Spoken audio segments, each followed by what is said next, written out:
Welcome. So please join us at today's Skin in the Game Paths to Ownership presentation and panel discussion at AIA East Bay. First of all, I want to thank the AIA East Bay chapter and in particular Sydney Yoakum for setting this event up. And special thanks go to event and brand strategist Lisa Bokuren, who worked with me on this event and helps me with my monthly newsletters. This is a 45-minute presentation and panel discussion with 15 minutes of Q&A at the end. So please list your questions in the chat box. And I would appreciate if when we get to the Q&A part that you turn on your camera so we can have a real conversation at that point. Let me introduce myself and give you some insight into my background. I work as a A&D business strategist, a management consultant, and a leadership coach. My path was shaped by 25 years or so working with over 50 A&D firms as project and lead designer, as part of management teams, then firm leadership teams, and since 7 years as an A&D strategy consultant and owner of my own architecture firm. My approach working with clients combines business strategy with leadership coaching.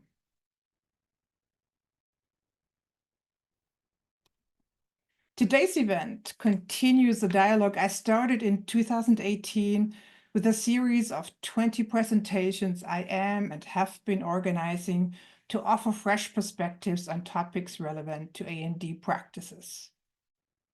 You can visit recordings of some of the events on my website by following the QR link on screen. You can also subscribe to my monthly newsletters where I share current thinking.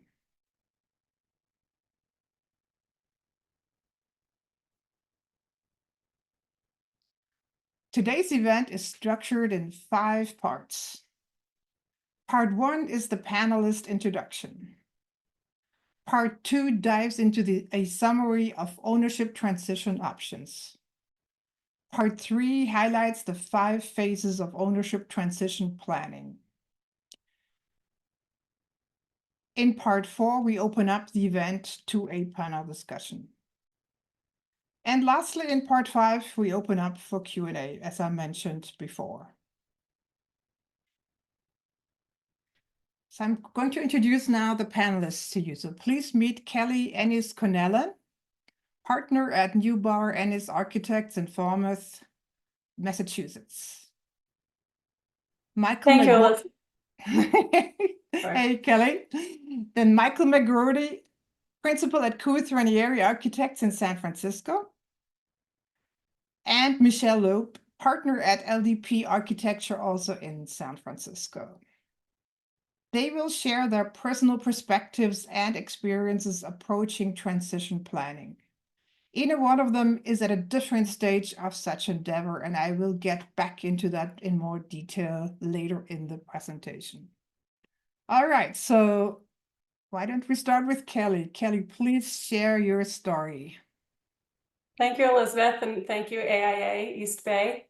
My name is Kelly Ennis-Conlon, as Elizabeth already shared. I'm principal and partner at Neubauer Ennis Architects, newly Neubauer Ennis. We were Jill Neubauer Architects before. I attended Brown University for my undergraduate degree and the Rhode Island School of Design for my graduate degree.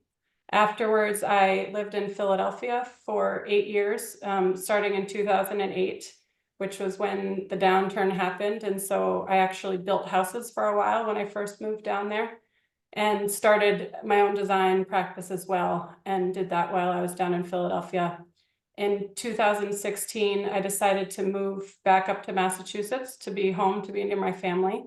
And I continued doing my own thing for a while there until around 2019 is when I joined Jill Neubauer Architects and joined the team. Thank you. I forgot to mention that I met Kelly in 2021 when Jill Neubauer hired me to develop a master plan for the firm, then called Jill Neubauer Architecture. So thank you, Kelly, for closing that loop. Well, so Mike McGrory. Mike has become principal at Kuth Ranieri Architecture since I started working with the firm in 2022. Mike had suggested hiring me at the time, which I greatly appreciate. Mike, tell us more about you. Thank you, Elizabeth, and everyone for joining. As mentioned, I'm a principal at Kuth Ranieri. It's a small woman-owned business of about 15 people now, from founded in San Francisco in 1990, so 34-ish years young, with an office actually in Massachusetts. And as mentioned, we're in the initial stages of the ownership transition. I joined Kuth Ranieri in 2013. Originally from Pennsylvania. I went to Penn State University, graduated in the 90s, and first started working in Boston, running like real blueprints back in the day for a couple different firms. Went to graduate school, and then in 2004 moved out to San Francisco, where I worked for a couple of small firms working in affordable housing and education. And then, as many recall, in 2010, when things got very slow, I took a transition time, did some teaching in Europe, and I suppose begrudgingly restarted in the profession in 2011 back in Boston, and then moved back out to San Francisco in 2012, and shortly thereafter joined KR. And you can see behind me, the background is the SFO Terminal 1 project. It's been about a decade in the making that I've been working on that project at Kuth Ranieri. And then most recently in 2020, my family and I moved up to Portland, Oregon. Thank you. And Michelle. So I met Michelle in 2019 at a small practice happy hour in San Francisco.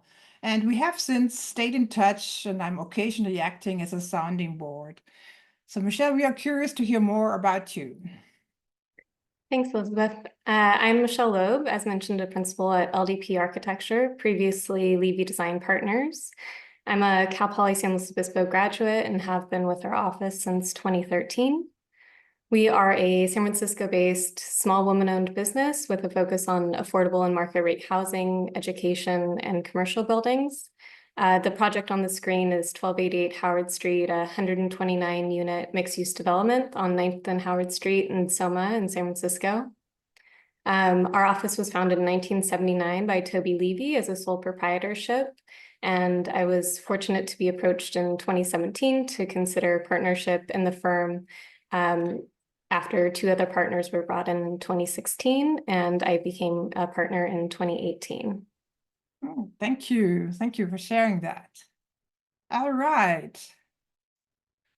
We are now moving on to part 2 of the event. We look at A&D ownership transition options. I give you basically an educational background to the whole world of ownership transition planning. So these are the 5 most common options for A&D ownership transitions. I will explain each one briefly and offer the major pros and cons at each option in the next couple of slides. So there's closing the door, an internal sale, an external sale, a merger, and ESOP.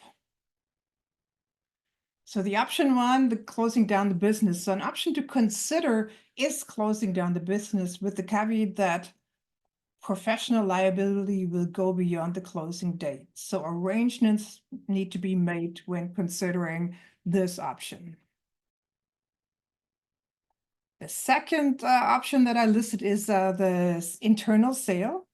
So a commonly implemented strategy is to sell one stock to the firm's next generation of leadership.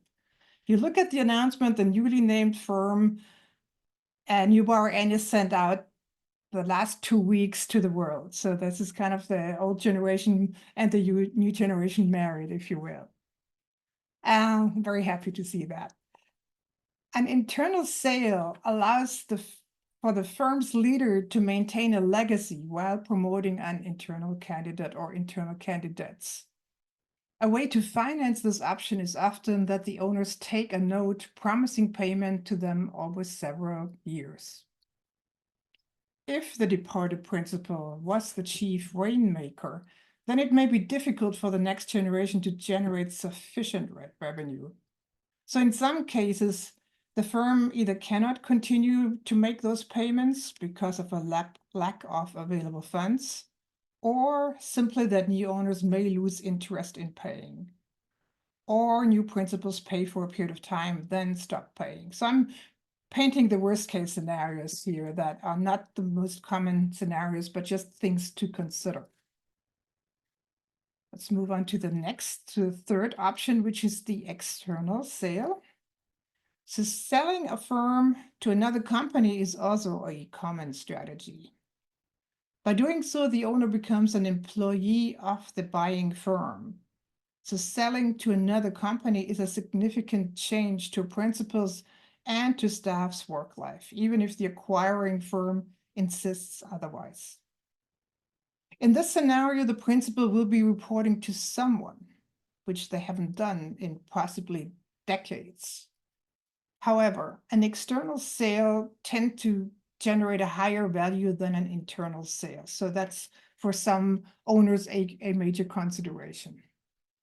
All right, let's go to option 4, the merger. So one variation on selling is to merge with another firm.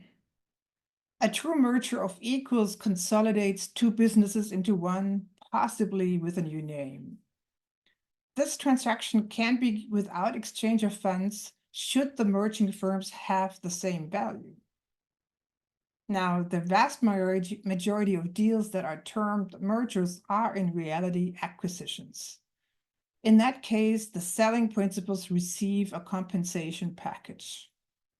So all parties must have a clear understanding of what their future roles will be if and when a merger is negotiated. Let's move on to the last option, an ESOP. So an ESOP, which stands for Employee Stock Ownership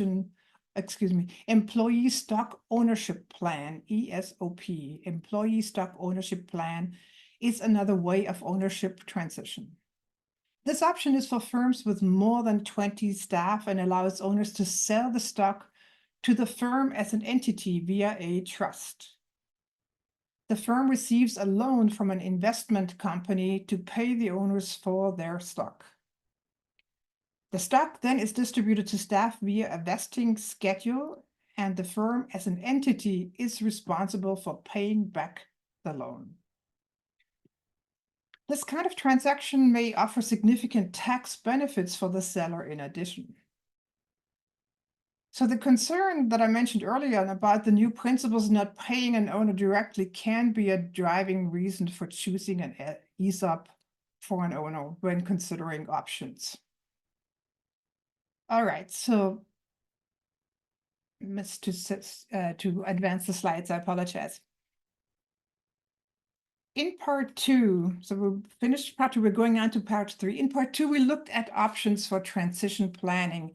And now we look in part 3 at the 5-phase project of transition planning, a work plan, if you will. I will offer insight into each phase briefly, and at the end of part 3, a timeline for these phases. So there's phase 1, where we assess the needs. Phase 2, we list options. Phase 3, focus on details. With phase 4, we hire the team of consultants, and in phase 5, we execute. So let's look at phase 1, the assess needs, a little closer. During this phase, we develop criteria to be understood and solved to begin working toward a solution. Owners need to consider how quickly they want to sell shares. How long do they want to remain with the firm after putting the plan into effect? And whether maximizing sale price is a driving factor. Just to name a few possible criteria points. Now we look at the phase 2, where we list options. So we consider various test options that solve the programming criteria. We look at the 5 types of ownership transition closer and lay out the big pros and cons of each one of them and whether they check with the list of criteria established in phase 1. So again, we look at closed doors, internal, external sale, merger, and an ESOP. Now we look at phase 3 of the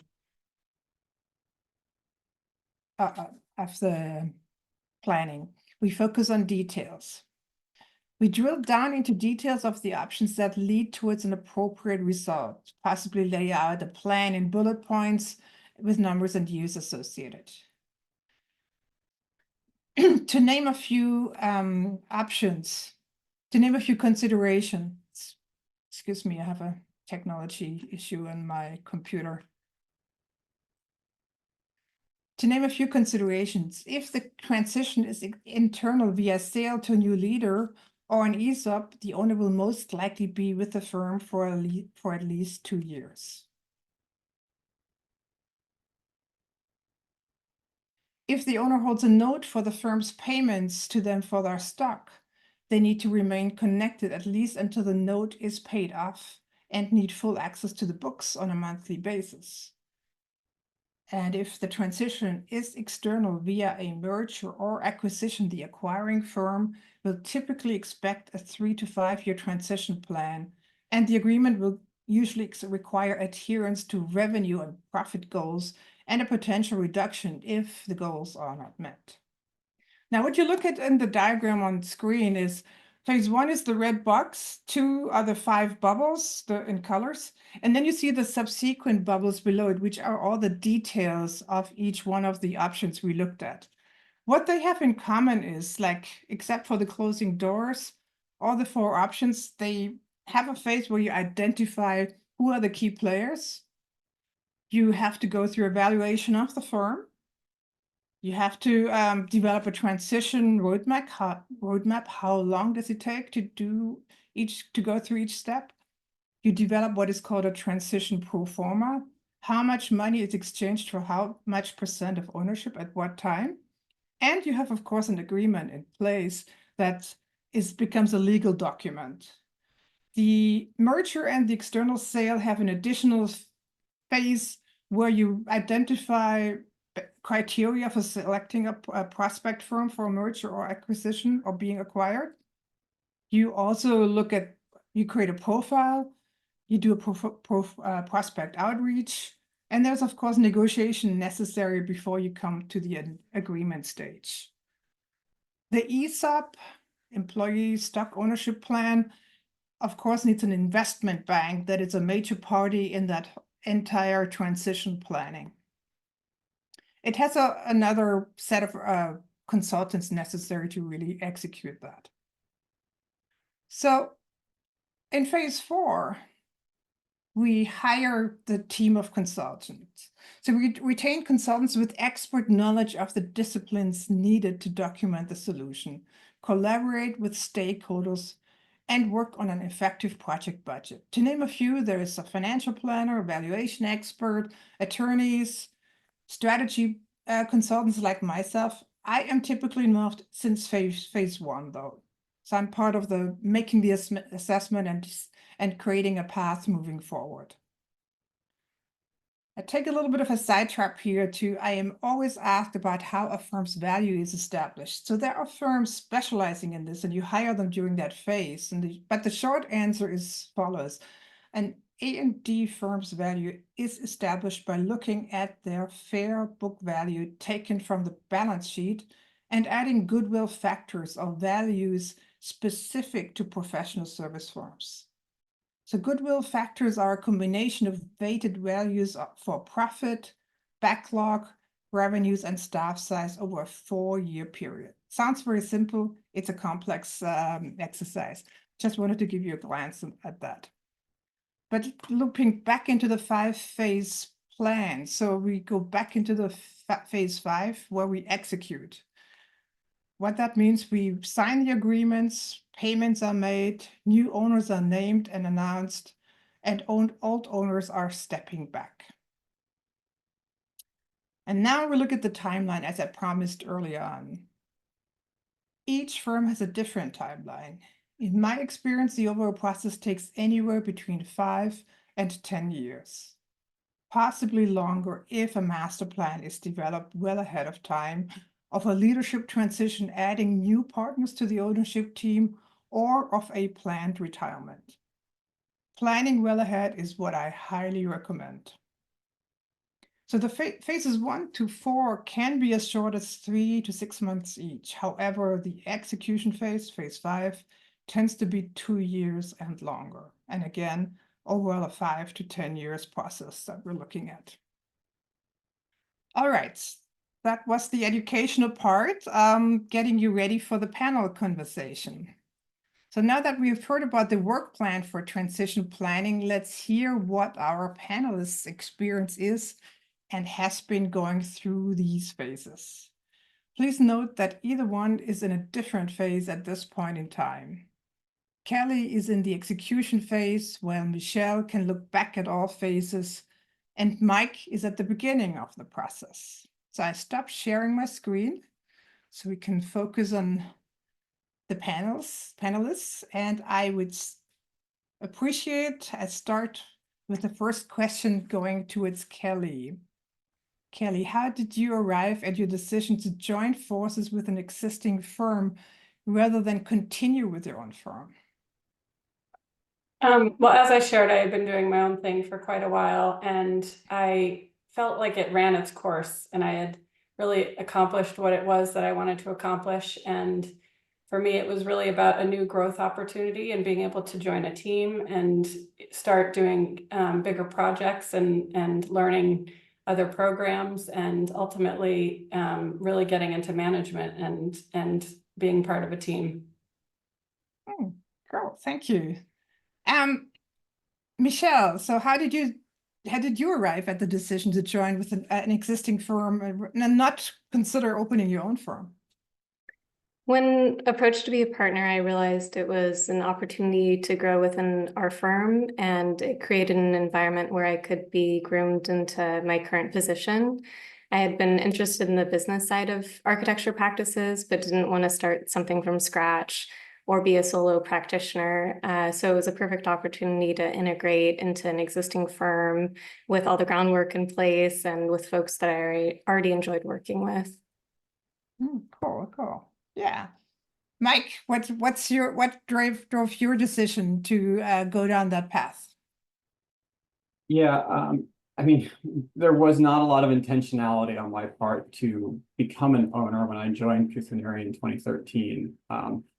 I think I have always had this idea of wanting to steer a ship, not really sure the size of it, somewhere between the dinghy and the ocean liner, but I never prioritized the idea of ownership.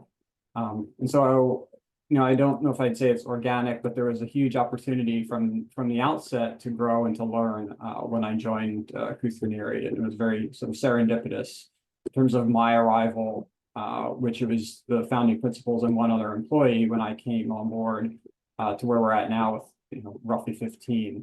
So there was never a decision per se, but there was a path that appeared, and I guess one that, however you put it, looks more attractive or less daunting than the other paths. Cool. Yeah, I like that.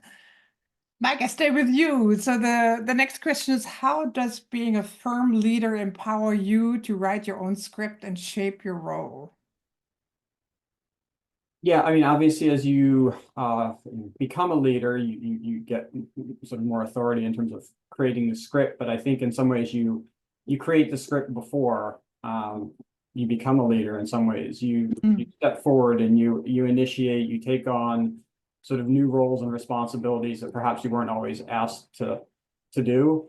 I mean, one of my I don't know, whatever it is, I'm very suspect of the expression that's above my pay grade, because I don't ever think like that. I mean, it's you have the ability, authority to kind of step up, and you don't need someone else to sort of take responsibility higher up if you want to be a leader.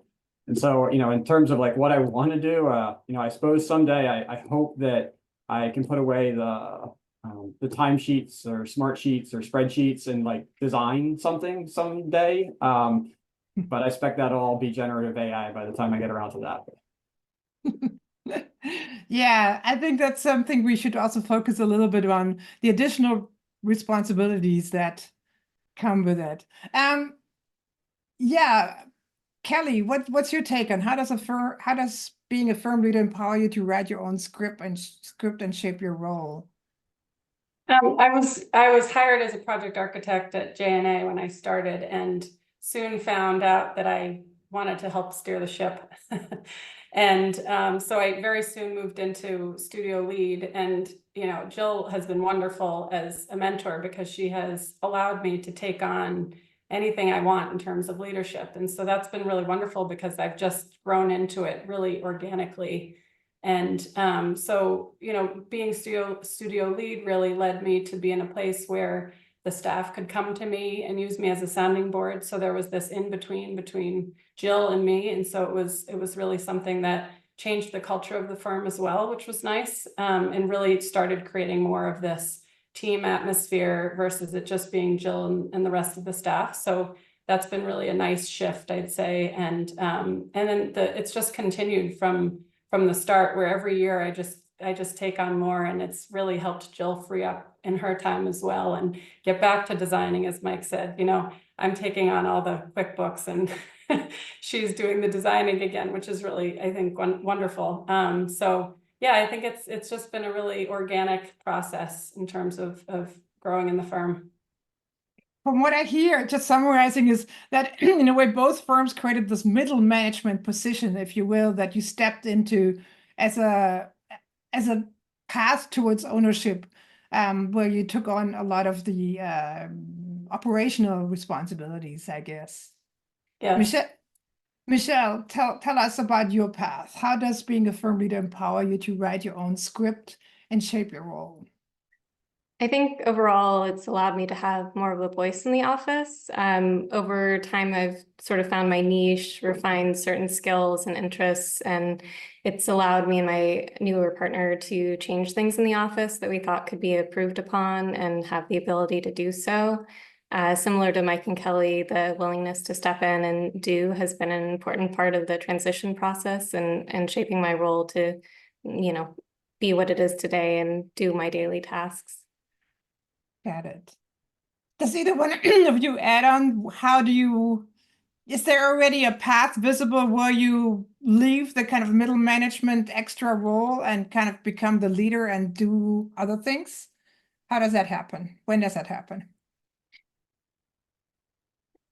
I'd say for my case, I think it's going to be, I'll still be wearing both hats a bit. I think we're a small enough firm that until somebody comes along that wants that space, I think I'll probably hold it for a while. But yeah, it's really, I think people need to want to step into it.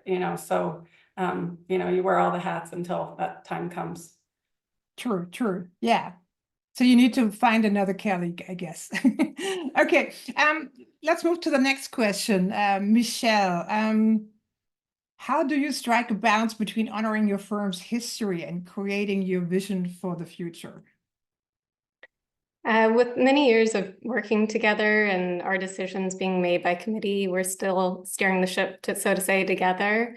I'm in a position to bring up new ideas and to work towards different clients or project types or interests, but my vision and the firm's history have sort of merged organically over the years to come together as one.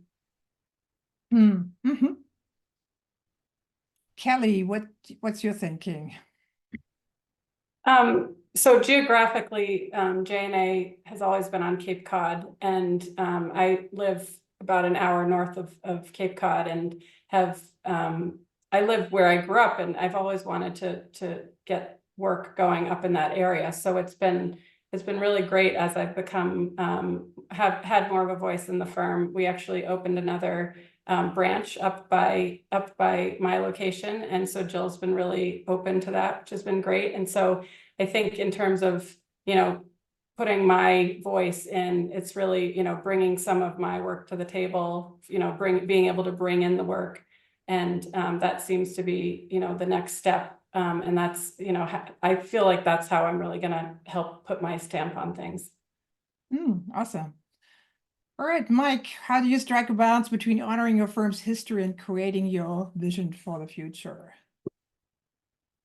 Yeah, I mean, I think there needs to be a foundational connecting thread, the past, future, and for myself and for Byron and Liz, for Kuthra Neary, I think that shared sort of passion for and of design is kind of what brought me there in the first place, and what will continue to be foundational for the office.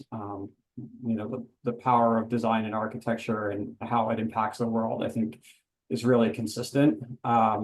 And this idea of exploration and research, big ideas, is really key to, I think, who we are, who the principals, who founded the firm, and I guess how I identify it for myself.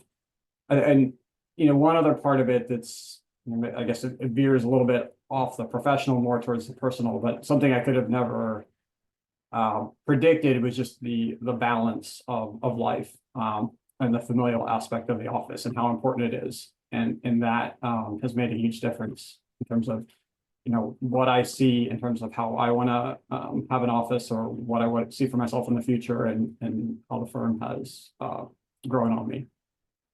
I guess I tag on a question here. So what about the culture in the office? Is there a change happening that you see that is part of you having become a leader?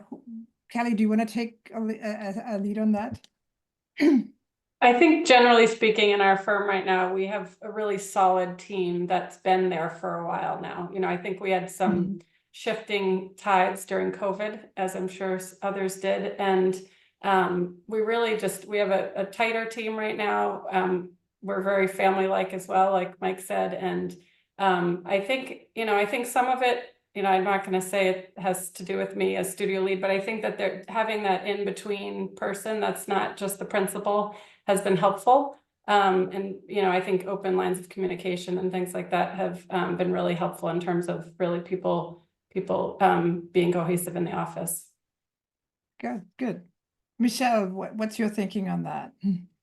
Yeah, it's sort of echoing all of that. As being a small office, we're very tight-knit. A lot of our people have been with us for many, many years, 15 years, 30 years. And so the culture has had a slow transition. Our transition, I guess, started in 2016 with the previous partners being introduced. And so it is this middle level of transitioning communications and collaborating, learning how to collaborate a little bit differently as the transition is happening. Mm-hmm. I want to bring also another concern back that I mentioned before. When an owner considers transitioning ownership to others and has chosen the internal path as you guys have been going through, there's the fear that the next generation cannot generate the same level of revenues or clients or projects that they have. So there's obviously an effort necessary to create a brand around the incoming principles so that you are able to generate that. So what is your path on that? Can you give us a little bit more insight on that? Michelle, you want to start? Sure. So in our case, we went through a rebranding effort and hired a marketing consultant to help us with that in 2019. And that was part of the transition plan. We went from Levy Design Partners to LDP Architecture, but we kind of still use both names depending on the context. And because so many people in the Bay Area recognize Toby Levy rather than some acronym of LDP Architecture. But the rebranding allowed us to have a platform to announce our transition and to refresh some of our marketing materials, and then also to be able to seek specific business and future projects. A lot of our projects are with San Francisco because we're a small woman-based firm in San Francisco. So we were able to use a lot of that rebranding, but a lot of the business development also comes from just getting out there, knowing our clients, trying to network with future clients. So I've been focusing on that over the last handful of years.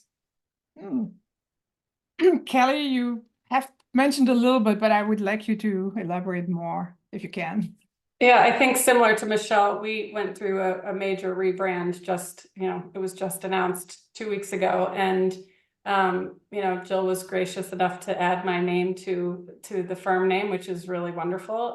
Obviously, we wanted to keep Newbar because there was such history there as well. But, I think the rebrand has been really exciting. We also have a marketing consultant as well. So we've been doing a lot of things on social media and, new website and all of the pieces that really just gives us this fresh new look, really, which is fun because I feel like we're starting fresh with the next chapter, which I think is really helpful. And just like Michelle said as well, the networking thing is really important. When we started working with Elizabeth a couple of years ago, I remember her saying to me, like, okay, if you're going to do this, you have to bring in business. It's really important. And it was like, oh, right. Yeah, I have to do that if I'm going to be leader at the firm. And so I think, part of this other location will be helpful there because I have contacts up that way. Jill really has a lot of contacts on the Cape. So that will be helpful, but also the networking. I'd say this last year has really been like a full year of solid, like all the big things to go to and really figuring out like what makes sense to spend our time doing. And, that's one thing I really didn't account for, all of this sort of non-billable time that's being spent doing outreach and things. And I love it. It's really, where I really enjoy spending my time, but it's like, oh, right, when do we get to do the design work? So that is something that I'm grappling with at the moment. It's like, oh, okay. So this is what it's like to be an owner of a firm. You have to be out there, doing outreach and things like that. Yeah, interesting. Mike, what is your thoughts? What are your thoughts on that? Yeah, I mean, there's a process, is that it takes quite a long time. I think that's one of the biggest things that if you're just going into this, you don't understand, as you spelled out, this idea that it's not a couple months, it's 5 to 10 years of transition, of branding, and Kelly just mentioned of business development. I mean, I think, unfortunately, most of us graduate from architecture school and then spend the first whatever decade of our profession being profoundly ill prepared for being an owner, networking, doing financial stuff. It tends to operate behind the curtains, and so you get to a point where all of a sudden you're expected to lead a firm without, frankly, a whole lot of mentorship. Oftentimes, sometimes there is, but a lot of times it's not presented to you in such a way, and it's not spelled out. So I think that for me, there's a great opportunity presented, but a lot of it was also, call it self-inflicted. I was not shy about kind of wanting to learn these things, because there's a whole series of responsibilities that you oftentimes don't see for a very long period of time. Mm-hmm. That's true. Yes. Well, I want to give one more question before we open up for the Q&A. And the question I have is, what would you do differently, or what have you learned and wished you had known possibly like 2, 3, 4 years before throughout that process? So an advice to the audience, if you will, do pay attention to that. Kelly, you want to take a start on that? Yeah, I think number one is open communication and really, sharing how the journey's going. If it's a conversation that started with your bosses, then really talking about how are they feeling, how are you feeling, really, it's really important that you trust what's happening. And then the other piece of it is getting a team, a really good team together where you feel supported. We had a valuation company. We had Elizabeth first, which was wonderful. She kind of guided us to to the water. And then we had a valuation company and a lawyer and our accountant, and we really had a wonderful team. But I also had a business coach as well on my own, so that was really helpful because I could really say everything I needed to say there and then bring it back. So communication, number one. Awesome, thank you. Michelle, what's your thought? I think one of the things I underestimated was the understanding of the shift to management and leadership. And as Kelly was mentioning earlier, how much of your time will be unbillable and be spent not doing architecture despite all of your efforts to do architecture. So I think that is something that would have been helpful if someone had mentioned it to me early on, just to anticipate it a little bit more. Be better prepared, I guess. Yes, yes, good. Mike, what's your thinking? Ooh, let's see. I mean, I think it's, specific to the smaller firms that we're all representing. You do have to go in with sort of an alignment of purpose or values and really trust that when you're taking over, going from like a singular individual or a small leadership team to similarly handing it off, there has to be this synchronicity, this alignment, I think, and yet at the same time, it was already mentioned, Kelly and Michelle, that you need to surround yourself with good people and oftentimes complementary that don't actually necessarily think exactly the way that you do. And so, there's a team that obviously makes the transition, but then there's also just the realities of, as we talked about, being an architect. And I think it's exceedingly rare to find that individual who can do all of the things that need to be done as an owner really well. You're a technical expert, but you're a design leader, creative visionary. You're an affable, charismatic business development person, not me.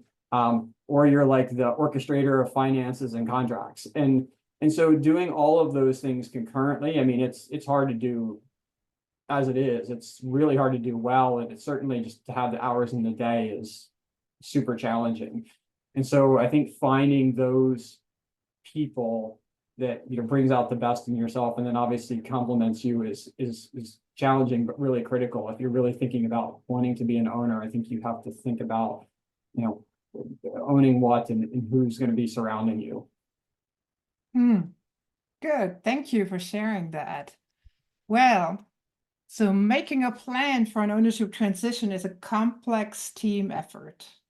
I offered a quick deep dive of the kinds and phases of ownership transition planning for A&D leaders and aspiring leaders with this presentation. And we got some firsthand experience of new leaders exploring those paths. So let me know what kind of questions you have. So again, I would appreciate if everybody would go on camera and that we can have dialogue, but I'm also more than happy to read from the chat box if you post your questions there to begin with. All right, here we go. How long did the transition plan? Okay, I need to make it bigger. Give me a second. How long did the transition plan take to formulate for each panel member, from starting the evaluation to signing an agreement? Again, each panel member is in a different stage. But I don't know, Michelle, do you have an understanding of the timeline? I think, so it started before I joined, before I was part of the process, but I think it was 3 years until the first was signed on, and we're still in the process of finalizing the entire transition. So, it's 10 years, I would say. Yeah. Kelly, you can probably give a sense of the first part of it, of the whole process. Yeah, so, all the paperwork and drawing everything up, I'd say took us probably 18 months to 2 years. We signed the first piece just a couple months ago, and, the whole process will be, it's 5 years and then 10 of paying. All right. going to the next question. Can you speak to a couple of the logistics of your buy-in, down payment, initial percentage sites? I don't think that's a part of this conversation today. We want to focus more on the experience and the skills rather than the details of the financial transactions. I'm more than happy to answer questions if you want to reach out to me directly on processes of that kind. All right, let me see. I'm curious. Oops, this is very hard to read. I'm curious about the perspective of the outgoing owners, leaders, principals. In the scenarios represented by your panelists, are the outgoing owners completely leaving the practice or maintaining while leaving, selling? Michelle, what's you're still in the process, Yeah, right? it's Toby has pulled back some, but I think she'll be around forever. Hmm. Kelly, Same did with you- Jill. I think Jill will be, she's trying to step out more, but I think ultimately she has shared she wants a seat forever. She wants a seat at the office forever. So she'll always be swooping in and doing some design and then going away. I think that's true of us as well. I mean, I don't think Byron and Liz are, might say, when a step back from some of the operational, but it's hard to imagine them not being involved. So I think there's a lot of consistency there. I think, but the reality is that there is a time you can't work literally forever, and so boy, you have to start thinking about it early. All right, a question for Mike. You alluded to work-life balance. What are your thoughts on remote work or hybrid working arrangements? That's a good question. The world has changed since 2020. And you're going to hear many different perspectives, obviously, going both directions. I personally feel like I attended a colloquium probably 2 or 3 years ago that there was a firm that basically embraced the idea of remote and hybrid work long before the pandemic, and had some data to support sort of the structure of the office and how successful it had been. And it really changed my perspective because it was a kind of a pre-pandemic study. And so had you asked me 5, 6, 7 years ago, before the pandemic and before kids, I probably would have had a very different response. But I do think now that the balance of life is really critical. I think you get more from folks. And so while I think you need an in-person component, I think the hardcore 5-day, in the office, in my perspective, is dead. My experience, by the way, working with, I have like 50 clients all in all, is that the majority of the owners would want to have staff more in the office than they actually get at this point in time. A lot of firms in the Bay Area have 2 to 3, maybe 4-day in-office arrangements. Some flexibilities, typically Monday and Friday, some of them midweek. And but I also see, being in the Bay Area, there's a trend that even the big technology companies are now asking everybody to be back full time. It will hit us in the architecture industry sooner or later, is my perception. We may grant some flexibilities, in particular, like Mike says, to parents and people that have commitments of some kind, but I do think the trend is more and more coming back in the office. I'm reading another question. Are there options where current partners buy out the partners who want to retire? I guess that's what is happening, has been happening with Michelle and is happening with Kelly, because they basically became gradually partners until they have full ownership of the firm, and the retiring partners have no ownership, but they may continue working in the firm despite without having ownership in terms of stocks. Does that satisfy as an answer? Who is that? Scott Holland, if you want to get on the mic, I'm more than happy to talk to you directly. I made a point at some point during the presentation. We focused on firms where the owners are planning to retire, basically step out. But there is the same practice or steps and approach works for any firm where an owner wants to add a partner, but still stay in practice for another 10, 20, 30 years. You still have to go through the whole process of defining what are critical steps, evaluating the firm, doing pro forma analysis and all that, how much money is exchanged when for what percentage of ownership. So the process is identical no matter whether you're retiring or just having a partner, or if you are a partner and one partner is retiring. No, that makes Okay. sense. Thank you. All right, good, awesome. Okay, yeah. So I think people have, oh, I have to go to the hands. I have to pay attention to that. I apologize. Brian, you're on top of my screen. Thank you. I have a question about your guys' experience with a transition of your own role and how you see the partners or leaders in your firm.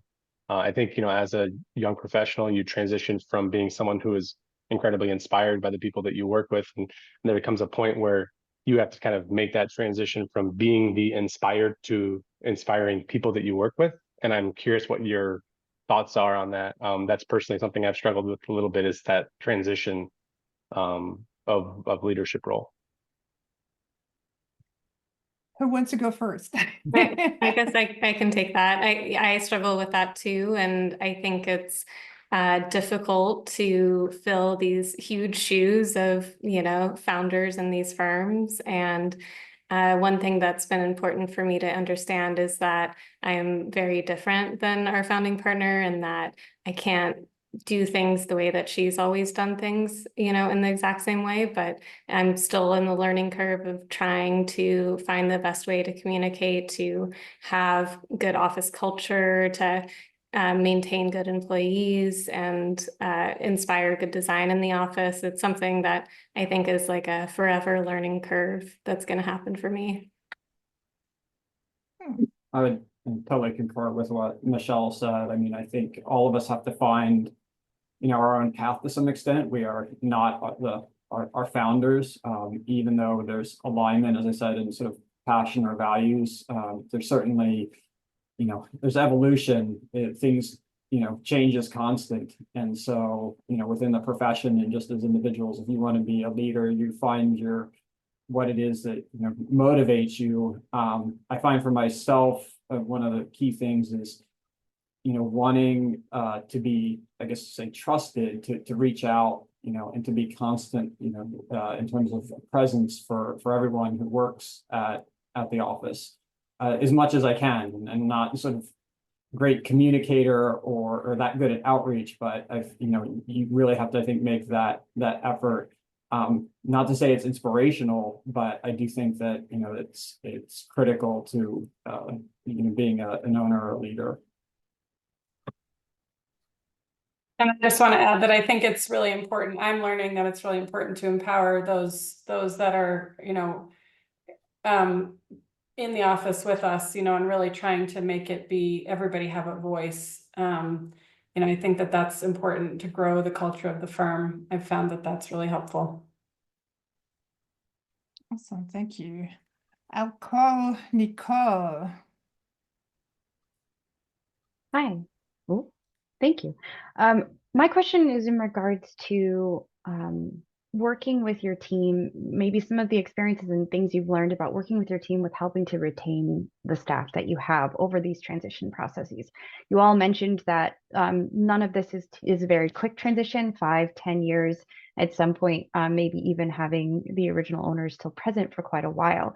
That transitional process can be really challenging, even for a staff that's been around for 15 years.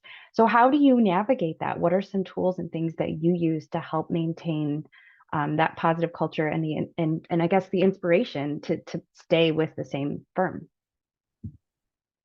I can speak to that. I think, you know, as I shared about everybody having a voice and feeling like they're part of this, you know, we've had this whole new rebrand. So that's been really helpful because we've been able to let people speak to it and partake in some of what that looks like. And, you know, I think people knowing that there's a future, you know, a future beyond, you know, just one person closing the doors is a good way to have people want to stick around and help see what the next chapter is going to look like.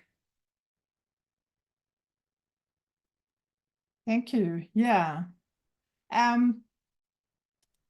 William, I ask you to go next. Hi, thank you so much. Actually, it's Nicole and I were kind of in the same the mindset. I actually have been on the other side where I actually experienced an acquisition. And the challenge that had occurred was that the members of the studio were not necessarily able to participate in this transition. They were told at the very last minute that the acquisition was going to happen. So that brought a lot of apprehension, a lot of fear, a lot of concern. And, you know, so far I've heard, you know, from everybody that they have been able to engage their employees in some way as part of the transition. And I'm just curious as to, you know, how all of you may have addressed the concerns that employees had as a transition was going to happen. Their concerns about their jobs and whether or not they would have longevity with the company. So I was wondering if maybe you could speak a little bit about that and how you might have approached that. Thank you. Let me just give it a half-minute thought of mine. I have not been in a firm that went through an ownership transition myself, I have to say, but I've seen it from a distance, friends of mine that went through. The internal sale, you can keep the process somewhat transparent. You can engage employees, which I hope that your firm, the firms that are part of that panel did today. Whereas when when there's an acquisition in works, it's often kept very, very secretive until the very last minute so that the deal is not going sour. So you may have experienced that where a firm was acquired by an outside company and it's unfortunately part of this whole deals that they are secretive and that you will be exposed to a culture change without having had any heads up or any kind of lead up to that. But I open it to my panelists, please. I guess I can respond a little bit. Yeah, having not gone through an acquisition process, it's difficult, but I know with our process, because it was internal and the initial partners were the only ones as part of the discussion, that it did come as a little bit of a surprise to certain people. And I think having, as we've said a number of times in this discussion, communication, just a platform to be able to discuss any questions and concerns. I particularly like to have one-on-one conversations too. So if there is a big announcement in the office of some kind, then have little breakout coffee break type situations to see if anyone has anything that they're not comfortable asking or discussing in front of everyone else. But it sounds like it's maybe more challenging going through an acquisition than an internal transfer. All right, we have 1 minute, so I want to give. Projector. Yeah, I want to give our last question. Projector. I forgot. I hope I pronounced Projector. Yes. Projector. Thank you very much, Mike. So it's been a great great to listen into this panel discussion. So thanks, Elizabeth, Michelle, Michael, and Kelly. My question, and the reason I'm asking this question, like brand new business owner, less than 15 days into my business, still farming, wanted to know from each of you, if you can share, like, given that your previous positions and now into this ownership role, how do you kind of, you're wearing different hats every day. And I know while there is no perfect kind of a balance, how do you kind of bounce back and forth between different, like finance or business development or being part of the technical expert? And is there like a routine you follow, or are there any tips that kind of you would like to share? Scheduling yourself, I'm not good at it, but having in our office Tuesdays are sort of the one-on-one days within the firm. We don't schedule any meetings on those days. For me, I'm starting to set up Fridays are my day to have networking lunches, and trying to really maybe silo days. Wednesdays and Thursdays are held for client meetings that are regular, just really trying to live by your calendar, which is hard to do on the day-to-day because obviously fires come up and things happen. But and then I think ultimately, delegating, having people help with certain things that you maybe don't need to be the one holding, which is also a challenge for me. But, I think once you start having too much on your plate, you start figuring out how to let other people help you.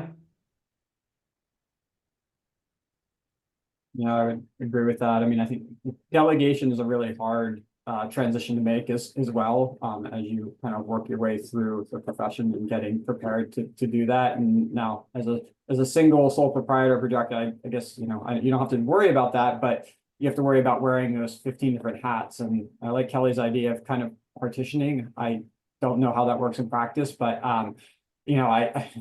I imagine that, I guess what I said previously is knowing how difficult it is, it's perhaps getting the right external consultants to help with some of those things, because I look at it as, I won't say impossible, but a heavy lift to do all the things that are required to keep a business running, and especially to grow it. It's certainly challenging. A lot of us can do one or two things pretty well, but all of it is certainly, there's lots of folks who can do things much better. All right. Well, thank you everybody so much for being part of that event today. Thank you, the panelists. Thank you to the audience for active participation. Very much appreciated. I hope I see you soon. I have another event coming up in November about business development at AIA San Francisco. So stay tuned and hopefully see you soon. Take care. Bye-bye.